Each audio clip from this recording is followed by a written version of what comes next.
اعوذ باللہ من الشیطان الرجیم بسم اللہ الرحمن الرحیم۔ حضرت علی نے فرمایا، تہجد کے وقت اگر آنکھ کھل جائے تو سمجھ جانا کہ بلاوا عرش سے آیا ہے۔ حضرت علی رضی اللہ نے فرمایا، جب دل اداس ہو اور وجہ بھی سمجھ نہ آ رہی ہو تو سورۃ رحمان پڑھ لیا کرو، دل کو سکون آ جائے گا۔ حضرت علی رضی اللہ نے فرمایا، جب تمہیں محسوس ہو کہ تمہاری طبیعت کو ذکر خدا سے سکون محسوس ہوتا ہے تو سمجھ لو کہ اللہ پاک تمہیں پسند کرتا ہے۔ حضرت علی رضی اللہ نے فرمایا، نصیب ہار جاتے ہیں جب دعا تہجد کی ہو اور مہینہ رمضان کا ہو۔ حضرت علی رضی اللہ نے فرمایا، جب تمہاری جان کو خطرہ ہو تو صدقہ دے کر جان بچاؤ، جب تمہارے دین کو خطرہ ہو تو جان دے کر بچاؤ۔ حضرت علی رضی اللہ نے فرمایا، جو اپنے کسی مومن بھائی کی مشکل کو حل کرے یا اس کے لیے دعا کرے تو اللہ اسے 80 سال کی عبادت کا ثواب دیتا ہے۔ حضرت علی رضی اللہ نے فرمایا، جب صبح اللہ پاک کے ذکر سے شروع ہونے لگے تو جان لو دل کی دنیا بدل گئی ہے اور اللہ تم سے راضی ہے۔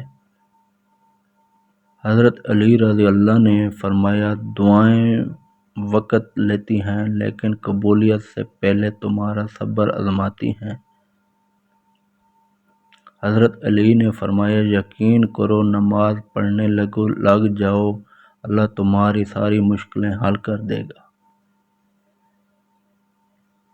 حضرت علی رضی اللہ نے فرمایا، جب تمہیں لگے تمہارا کوئی نہیں ہے تو آسمان کی طرف دیکھنا، وہاں وہ ہے جو ہمیشہ سے تمہارا تھا اور ہمیشہ تمہارا رہے گا۔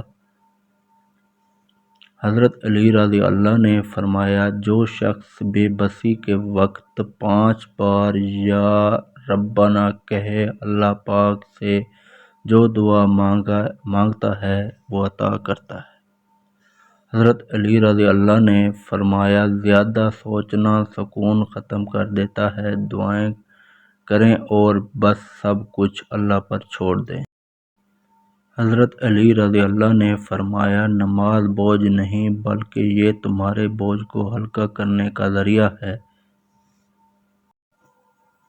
حضرت علی رضی اللہ نے فرمایا، اپنے جذبات ظاہر کرو تو صرف اللہ کے آگے کوئی کسی کا درد نہیں سمجھ سکتا سوائے اللہ کے۔ حضرت علی رضی اللہ نے فرمایا، کسی کو دکھ مت پہنچانا کیونکہ ہر عمل لوٹ کر آتا ہے۔ حضرت علی رضی اللہ نے فرمایا، جب دعا قبول نہ ہو رہی ہو تو تہجد پڑھنا شروع کر دو، کیونکہ تہجد کا ایک سجدہ بندہ راستہ کھول دیتا ہے اور پھر جو ناممکن ہو وہ ممکن ہو جاتا ہے۔ حضرت علی رضی اللہ نے فرمایا، جو دل دوسروں کی تکلیف دے کر بے چین ہو جائے تو جان لو اس دل میں اللہ رہتا ہے۔ حضرت علی رضی اللہ نے فرمایا، جس چیز کی تمنا کرتے ہو اس کے لیے دعا کرتے رہو، ممکن اور ناممکن صرف انسان کے دماغ کا تصور ہے، اللہ کے لیے کچھ بھی ناممکن نہیں۔ حضرت علی رضی اللہ نے فرمایا، آج اگر زندگی مشکل ہے تو کل آسانی کا وعدہ بھی اللہ نے کیا ہے۔ اللہ سے مانگو، خوب مانگو، اللہ تمہیں امیر سے بڑھا کر دے گا۔ حضرت علی رضی اللہ نے فرمایا، اللہ سے روز دعا کیا کرو کیونکہ دعائیں ہر تکلیف، مشکل، غصہ اور فکر و غم کا علاج ہیں۔